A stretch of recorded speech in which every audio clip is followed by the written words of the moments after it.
Hello everyone. Once again, welcome to the class of Basic Maths. Today we are going to conduct the 14th video lecture on Basic Math, and in this video lecture I will cover 6 problems on the practice session of vector. In previous video lecture just I have covered 9 problems in the practice session of vector. So let us start without wasting the time. So सबसे पहले हम लोग इस session में आपके साथ जो discuss करने जा रहे हैं जरा फटाफट कर लेते हैं। सो क्वेश्चन क्या है जरा देखिए। क्वेश्चन कह रहा है कि two vectors p is equal to 2i cap plus bj cap plus 2k cap and vector q is equal to i cap plus j cap plus k cap will be perpendicular if the value of b is this. कह रहा है कि b के किस value के लिए हमारा जो दोनों वेक्टर है वो परपेंडिकुलर होगा। जब भी ऐसा प्रॉब्लम आए दो वेक्टर्स के बारे में परपेंडिकुलर का केस पूछा जाए तो जरा याद करो, क्या याद करो कि दो वेक्टर्स का डॉट प्रोडक्ट, अगर दो वेक्टर्स हैं उनका डॉट प्रोडक्ट क्या होता है? उनका डॉट प्रोडक्ट होता है पहले वाले वेक्टर का मैग्नीट्यूड इनटू दूसरे वाले वेक्टर का magnitude into cos of the angle between them, यही होता है। यानी a dot B is equal to A B cos theta. अब जरा सोचो, चूंकि कह रहा है कि हमारे वेक्टर्स परपेंडिकुलर हैं, इसका मतलब थीटा की वैल्यू, इसका मतलब क्या है 90 डिग्री। और अगर थीटा 90 डिग्री है तो you know that cos theta 0 हो जाता है, क्योंकि कॉस 90 की वैल्यू क्या होती है 0 होती है। तो भाई इसका मतलब चाहे a का मैग्नीट्यूड कुछ भी हो, b का मैग्नीट्यूड कुछ भी हो, इसमें 0 से मल्टीप्लाई करोगे तो रिजल्ट क्या आएगा 0 आएगा। तो दिमाग में ये बिठा लो कि जब भी दो वेक्टर परपेंडिकुलर हैं तो हर हाल में उनका डॉट प्रोडक्ट 0 होने वाला है। बस इतनी बात है कि whenever two vectors are perpendicular with each other their dot product will be 0। अब जरा डॉट प्रोडक्ट 0 है तो यहां निकाल लेते हैं डॉट प्रोडक्ट। अब यहां पे हमारे पास जो दो वेक्टर दिया हुआ उसका डॉट प्रोडक्ट निकाले कैसे, यानी p vector dot q vector निकाले कैसे? तो बड़ा सिंपल है, इनका जैसे i कैप का जो कोफिशिएंट है इसके i कैप के कोफिशिएंट से मल्टीप्लाई कर दिया जाता है 2 into 1 plus b into 1, b j cap का कोफिशिएंट j कैप से प्लस 2 इंटू 1, यही आ गया। यानी 2 plus B plus 2 that is 4 plus B आ रहा है। जबकि प्रश्न कह रहा है कि इन दोनों को परपेंडिकुलर होना है, और परपेंडिकुलर होने के लिए डॉट प्रोडक्ट क्या होना चाहिए 0 होना चाहिए। तो दैट्स वाई हम इसको किसके साथ इक्वेट कर दें 0 के साथ। यानी 4 plus B is equal to 0, that applies B is equal to -4।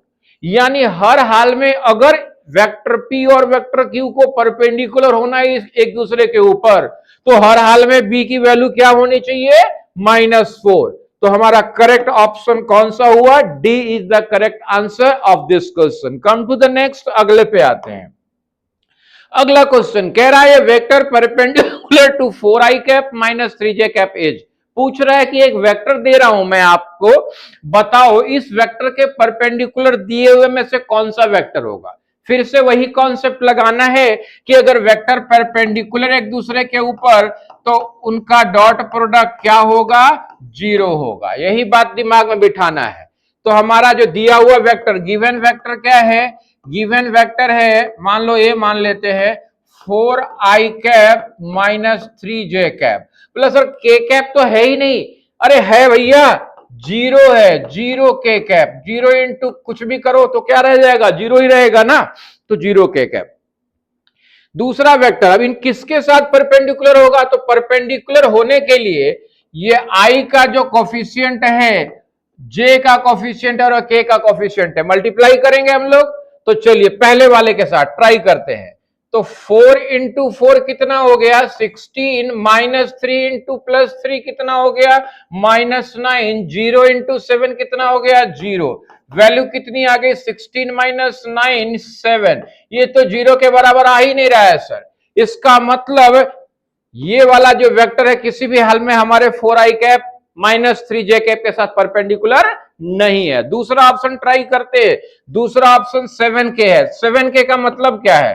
बोला सर इसमें तो आई कैप जे कैप है ही नहीं। बोला है बेटा, ध्यान से सोचो। 0 आई कैप लिख सकते हैं प्लस 0 जे कैप लिख सकते हैं प्लस 7k कैप लिख सकते हैं। अब करो, 0 का मल्टीप्लाई 4 से 0 आ गया, 0 का मल्टीप्लाई 3 से 0 आ गया, 7 का मल्टीप्लाई 0 से 0 आ गया। अब 0 आ गया, तीनों 0 को ऐड करोगे 0 ही रहा। अरे वाह सर, इसका मतलब 7k कैप जो हमारा वेक्टर है वो दिए हुए वेक्टर के परपेंडिकुलर है। This is the right option. Question number 11 का बी करेक्ट ऑप्शन है। बोला सर जरा CD को चेक करके देख लो, शायद ये भी हो जाए। जरा करके देख लो भैया, कैसे करोगे? जरा इसमें देखो, इसमें 6 आई कैप है, यानी जे कैप के कैप की वैल्यू क्या है? जे और के की वैल्यू क्या है? 0 है।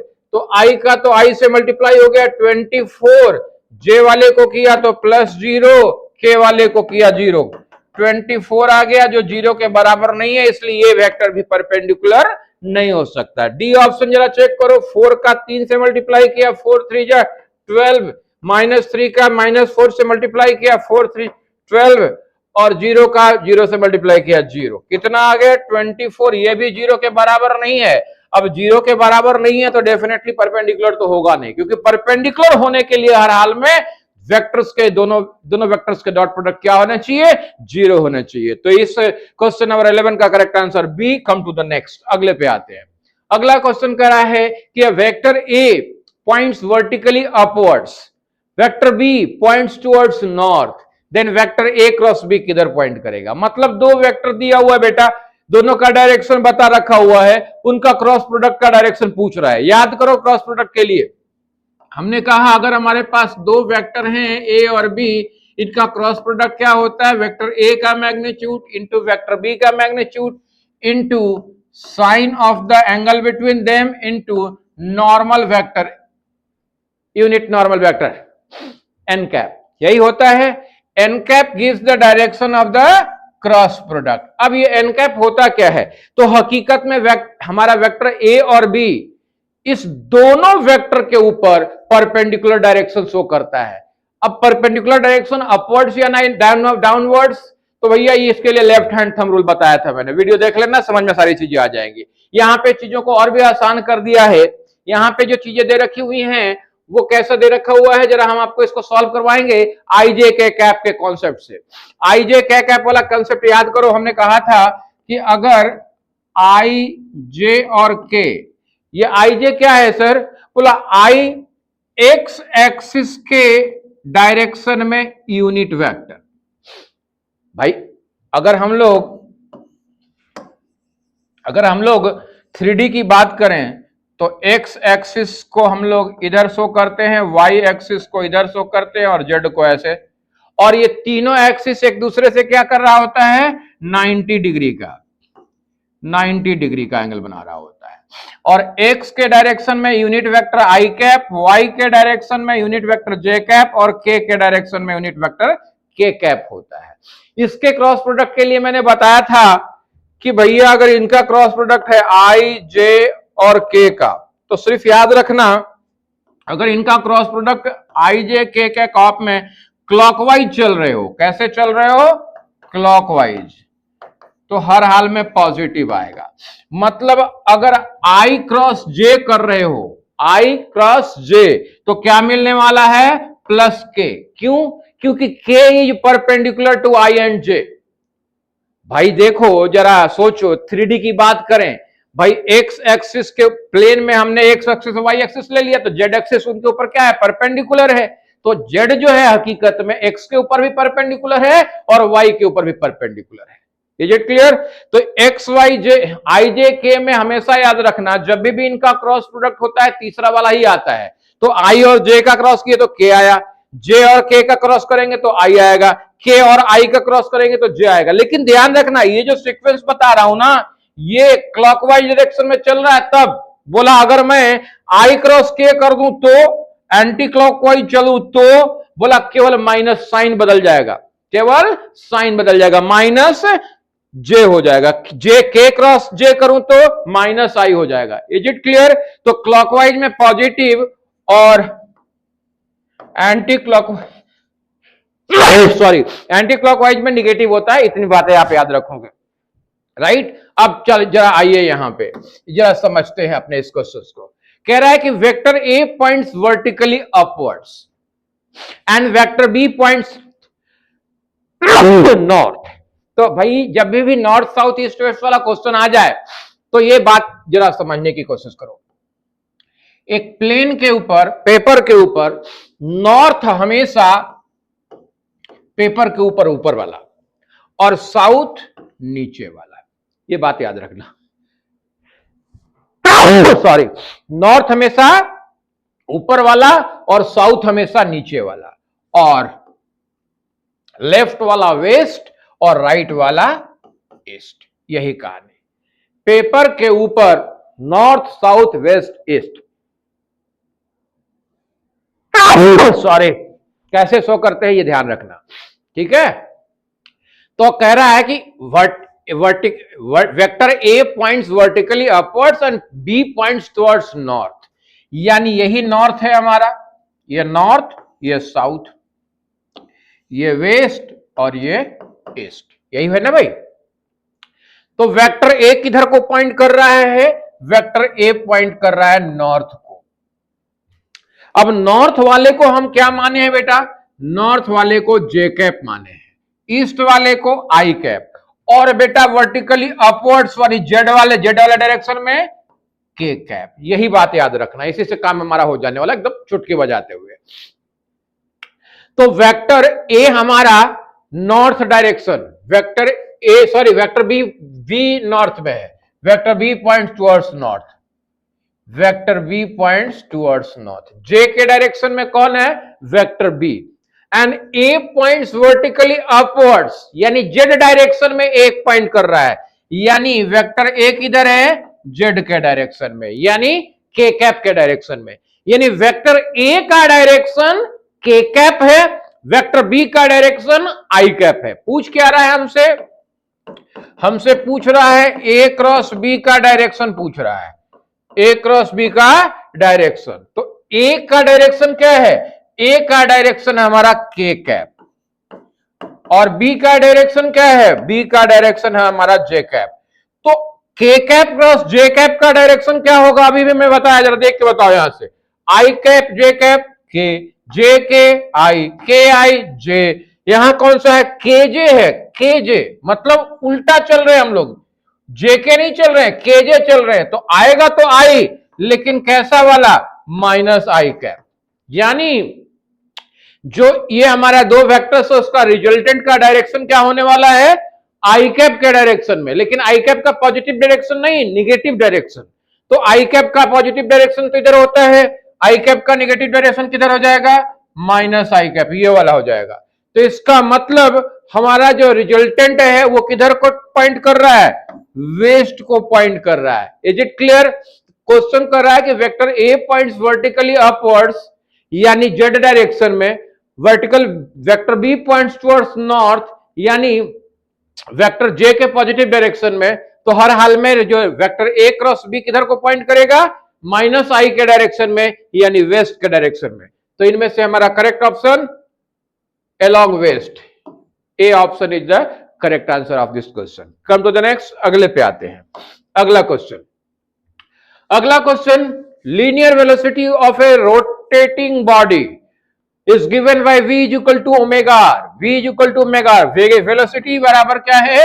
ओमेगा इंटू आर, जहां ओमेगा क्या है? एंगुलर वेलोसिटी है, where omega is the angular velocity and R is the radius of the vector. ये दिया हुआ है, कह रहा है angular velocity omega is equal to I cap minus 2j cap plus 2k cap है, और रेडियस वेक्टर कितना है भाई? रेडियस वेक्टर है 4j cap minus 3k cap, यही दिया हुआ है। तो कह रहा है कि बताओ वेक्टर जो हमारा वेलोसिटी का वेक्टर है उसका मैग्नीट्यूड बताओ, कैसे निकाला जाए? तो इसके लिए हर हाल में इनका क्रॉस प्रोडक्ट निकालना पड़ेगा। अब क्रॉस प्रोडक्ट निकालते कैसे हैं? मैंने बताया था कि क्रॉस प्रोडक्ट कैसे निकालते हैं? W क्रॉस R बराबर V cross is equal to, कैसे निकालेंगे? भाई हम बनाएंगे एक मैट्रिक्स। कैसा? ऊपर में लिखेंगे आई, जे और के, और उसके बाद जो दोनों वेक्टर्स हैं उनके आई के कोफिशिएंट आई के सामने, जे के कोफिशिएंट जे के सामने, के कोफिशिएंट के सामने। आई का कोफिशिएंट कितना है 1, जे का कोफिशिएंट -2, के का कोफिशिएंट 2, यहां पे जे का कोफिशिएंट 4, तो जे के नीचे 4, के का कोफिशिएंट -3 और आई का कोफिशिएंट 0। यही हो गया। अब इसको सॉल्व करना भी सिखाया था, कैसे सॉल्व करते हैं सर? सॉल्व करने के लिए जो कोफिशिएंट है, जैसे आई हॉरिजॉन्टली सॉल्व कर रहे हैं तो सबसे पहले आई को ले लिया तो आई को पॉजिटिव लेंगे, आई ले लिया तो जब भी जिसको ले रहे हो ना उसका हॉरिजॉन्टल और वर्टिकल कैंसिल, बाकी एलिमेंट्स को केवल सॉल्व करना है। तो -2 इंटू -3 +6, -2 इंटू -3 क्या हो गया? Minus into minus +6, -4 into 2 8, -8। दूसरा वाला पार्ट जे का पार्ट है, तो याद रखना जे का पार्ट, दूसरा वाला जो लेंगे हॉरिजॉन्टली में क्या लेंगे? माइनस, पहला वाला प्लस, फिर दूसरा वाला माइनस, फिर तीसरा वाला प्लस, तो जे क्या लिया? माइनस। अब जे ले रहे हो तो जे वाला वर्टिकल और हॉरिजॉन्टल कैंसिल कर दो, तो 1 -3 -3, -2 इंटू 0 0। अब के वाला पार्ट लेंगे प्लस के, वर्टिकल कैंसिल कर दिया, हॉरिजॉन्टल कैंसिल कर दिया, 1 इंटू 4 4, -0 इंटू -2 0। कितना आ गया भाई? 6 -8 -2 यानी -2 I cap, minus into minus plus, +3j cap, 4 into K plus 4k cap. तो हमारा जो रिजल्टेंट, हमारा जो वेक्टर आया हुआ है, वेक्टर क्या आ गया? वेक्टर v आ गया हमारा ये। तो वेक्टर v अगर ये आ गया तो उसका मैग्नीट्यूड कैसे निकालेंगे? बड़ा आसान होता है। तो vector v is equal to हमारे पास आ गया -2 I cap +3j cap +4k cap. तो मैग्नीट्यूड जब भी ऐसा वाले का निकालना होता है तो सिंपली क्या करते हैं? अंडर रूट में जो भी वैल्यू है हमारा आई जे के का कोफिशिएंट का, उसका स्क्वायर को ऐड करते हैं। तो -2 का स्क्वायर +3 का स्क्वायर +4 का स्क्वायर, -2 का स्क्वायर करेंगे 4, 3 का स्क्वायर 9, 4 का स्क्वायर 16। कितना आ गया? 16 एंड 4 20, 20 + 9 29, √29। है कोई ऑप्शन? सर पहला option √29 unit is the correct answer of this question. Is it clear? तो इसी के साथ क्वेश्चन नंबर 13 होता है and come to the next, अगले क्वेश्चन पे। अगला क्वेश्चन कह रहा है, person moves 30 meter north, then 20 meter east, then 30√2 meter south west. तो कह रहा है कि बताओ his displacement from the original. अब ध्यान से, बड़ा इंटरेस्टिंग है, ऐसा क्वेश्चन जब भी रहे तो इसको कैसे सॉल्व करते हैं समझाने की कोशिश करता हूं।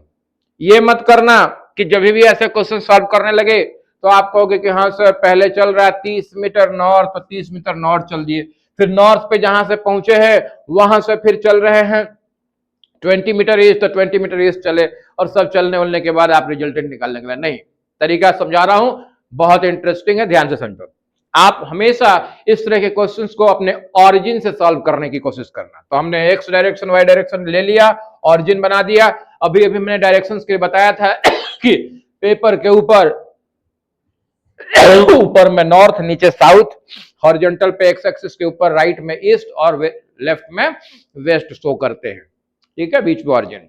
तो अब कह रहा है कि A person moves 30 meter north, तो 30 मीटर नॉर्थ चला है। तो मैंने यहां दिखा दिया कि एक मूवमेंट 30 मीटर का है। किधर को? नॉर्थ, मतलब पेपर के ऊपर ऊपर का डायरेक्शन, यानी वाई एक्सिस के ऊपर पॉजिटिव डायरेक्शन।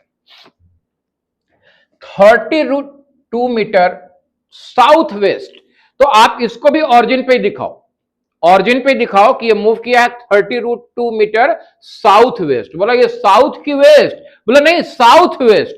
ये सर साउथ वेस्ट किधर होगा? बोला सर बीच में, आधा साउथ आधा वेस्ट। तो ध्यान से रखो, जब भी दो डायरेक्शन दिया रहे तो इसका मतलब बिल्कुल बीचों बीच में। तो कह रहा है कि 30√2 मीटर साउथ वेस्ट, तो साउथ तो ये है भैया, वेस्ट ये है, तो इसका बीचों बीच का डायरेक्शन ये वाला, ये डायरेक्शन क्या हुआ? South west. यानी इस एक्स एक्सिस के साथ जो एंगल बनेगा ये भी और ये भी, दोनों कितना बनेगा? 45। आपको ये तो पता ही है कि पूरा एंगल कितना कितना बन रहा है 90 डिग्री का, तो बीचों बीच है, इसका मतलब ये एंगल कितना बनेगा 45 का। तो इस डायरेक्शन में कितना ट्रेवल किया है ये 30√2। कह रहा है उसका डिस्प्लेसमेंट बताओ। सर कैसे डिस्प्लेसमेंट बताओ? तो भैया यहां पे जो ट्रिक अपनाना है वो ट्रिक ये अपनाना है कि हमने किसी भी वेक्टर को दो म्यूचुअली परपेंडिकुलर डायरेक्शंस में ब्रेक करने का कॉन्सेप्ट दिया था, उसी को इस्तेमाल करना है। तो यहां पे इस डायरेक्शन में कितना मूवमेंट है ये वेक्टर का 30√2। तो अगर हम कहें कि बेटा इस डायरेक्शन में कितना मूवमेंट होगा तो बता सकते हो क्या? बिल्कुल बता सकते हैं सर।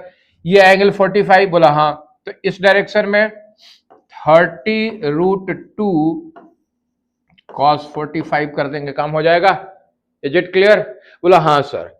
बोला इसी वेक्टर को इस डायरेक्शन में अगर तोड़े तो? बोला सर इस एंगल के लिए लेके चल रहे हो तो ये cos 45, तो ये क्या हो जाएगा sin 45, 30√2 sin 45। सर 45 में तो साइन और cos की वैल्यू सेम होती है, तो बिल्कुल इसीलिए कोई फर्क नहीं पड़ेगा। अगर इस एंगल के लिए ले रहे हो तो इस वाले के लिए cos, इस वाले को ले लोगे तो इस वाले के लिए cos, तो कोई फर्क नहीं पड़ेगा। चलो सॉल्व करते हैं। cos 45 की वैल्यू कितनी होती है बेटा? याद आ रहा है 1/√2, तो ये हो गया 30√2 इंटू 1/√2। अरे √2 तो कैंसिल हो गया, क्या आ गया 30। अब जरा ध्यान से सोचो, 30 मीटर चला है नॉर्थ में और 30 मीटर ही चला है साउथ में, तो ये एक दूसरे को कैंसिल कर देगा नहीं कर देगा? तो भैया ये जो है ये वाला और ये वाला एक दूसरे को कैंसिल कर दिया जी। क्लियर है? इधर चला है क्या सर? हाँ इधर चला है। कितना चला है 20 मीटर, 20 मीटर चला है। और इधर कितना चला है? बोले इसको भी सॉल्व करते हैं। 30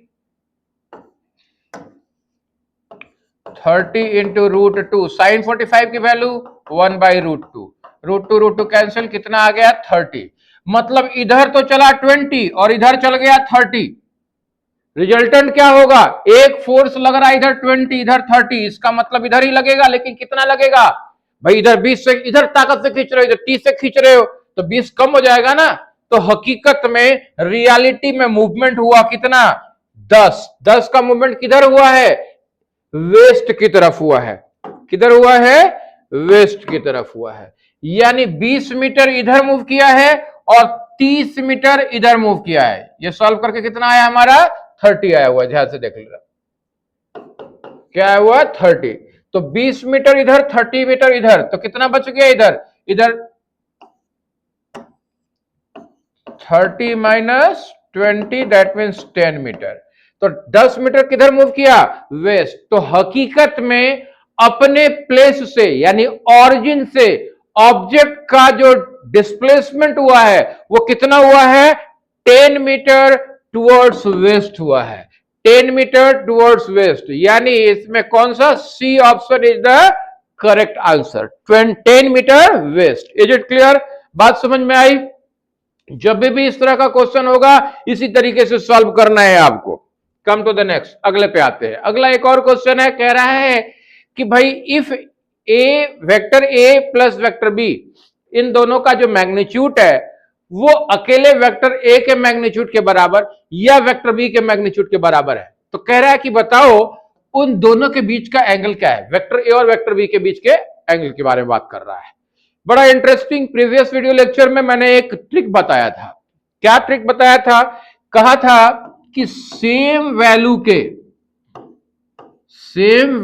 के अगर दो वेक्टर्स हैं, सेम वैल्यू के मतलब मैग्नीट्यूड की बात कर रहे हैं, सेम वैल्यू के मतलब सेम मैग्नीट्यूड का अगर दो वेक्टर दिया हुआ है, ठीक है, तो उनका सम निकालने के लिए क्या तरीका बताया था? याद करो, सेम वैल्यू के दो वेक्टर्स है उनका सम निकालने का एक ट्रिक बताया था। याद आ रहा है कुछ ट्रिक? नहीं आ रहा है? तो जो वेक्टर है मान लो उनका मैग्नीट्यूड सपोज ए है, तो क्या बताया था? a cos θ/2 का double 2a cos θ/2, 2a cos θ/2। याद आ रहा है ये 2a cos थीटा बाई 2? कुछ नहीं करना, एंगल जो दोनों वेक्टर के बीच का एंगल है उसका हाफ कर दो, डबल ऑफ द कॉस। और अगर डिफरेंस पूछा गया तो 2a sine theta by 2, difference वाले में साइन और सम वाले में कॉस, ये याद रखने के लिए कहा था। इसी को अप्लाई करो यहां पे। क्या कह रहा है कि दो वेक्टर्स सेम वैल्यू का कहां है सर, जरा देख लो। Magnitude of vector A is equal to magnitude of vector B, इसका मतलब सेम वैल्यू का हो गया। क्लियर है? ओके, तो सेम वैल्यू का है तो एंगल बिटवीन देम कैसे फाइंड करेंगे? बोला sir angle between them find करने के लिए क्या हो जाएगा, let theta is the angle between them. तो क्या हो जाएगा हमारे पास, vector A plus vector B का मैग्नीट्यूड, यानी सम की बात कर रहे हैं तो सब is equal to 2 into A cos theta by 2। Sir अलग अलग वेक्टर ए और बी, बोला मैग्नीट्यूड सेम है, आप चाहो तो 2a cos थीटा बाई 2 लिख सकते हो, आप चाहो तो 2b cos थीटा बाई 2 लिख सकते हो। क्लियर है? अब प्रश्न कह रहा है कि a और b का जो सब है उसका जो मैग्नीट्यूड है वो हकीकत में अकेले a या अकेले b के बराबर है। तो आप चाहो तो यहां पे लिख सकते हो b is equal to 2b cos theta, दोनों तरफ से b कैंसिल, यानी cos theta is equal to क्या हो गया बेटा, 1/2। अब बताओ कितने डिग्री का मान 1/2 होता है cos में? cos की बात हो रही है, 0, 30, 45, 60, 90। क्या तरीका बताया? तरीका बताया cos के लिए 4, 3, 2, 1, 0। सबके बटे में 2 करो और सबका अंडर रूट ले लो। कितने डिग्री का? तो 4/2 कितना आ गया बेटा, 4/2 तो 2, 4, 3, 2, 1, 0। ठीक है, सॉरी 4/4 करना है सबके नीचे, तो 1 आ गया। अब ये 45 डिग्री 1/√2, 60 डिग्री 1/2, तो 1/2 कॉस कितना आ गया, कितने के वैल्यू पे, cos 60 is equal to 1/2। Sorry यहां पे थीटा बाई 2 है बेटा, ध्यान रखना। तो cos थीटा बाई 2, तो cos 60 बराबर 1/2, तो इसका मतलब theta by 2 is equal to 60। तो थीटा क्या हो गया बेटा, 120 डिग्री। Is it clear? 2 को जब भेज दिया तो 120 degree. C is the correct answer of this question. तो क्वेश्चन नंबर 15 होता है समाप्त, और इसी के साथ करते हैं हम इस प्रैक्टिस सेशन का एंड। इसके बाद नेक्स्ट प्रैक्टिस सेशन में फिर से हम कुछ क्वेश्चंस आपके लिए लेकर के आएंगे और कोशिश करेंगे कि इतने प्रैक्टिस हम लोग कर ले वेक्टर्स के ऊपर कि कहीं कोई दिक्कत नहीं रहे फिजिक्स के प्रॉब्लम्स को लगाते समय। तो आज के लिए यहीं तक, फिर मिलते हैं नेक्स्ट क्लास में, तब तक के लिए जय हिंद, जय भारत।